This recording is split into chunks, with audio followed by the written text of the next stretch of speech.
You ask Tiger to solve. This deals with linear equations with one unknown. The final result is w equals 17. Let's solve it step by step. Group all constants on the right side of the equation. Add 11 to both sides. Simplify the arithmetic.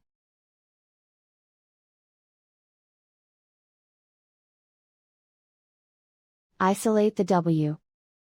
Divide both sides by 2. Simplify the fraction.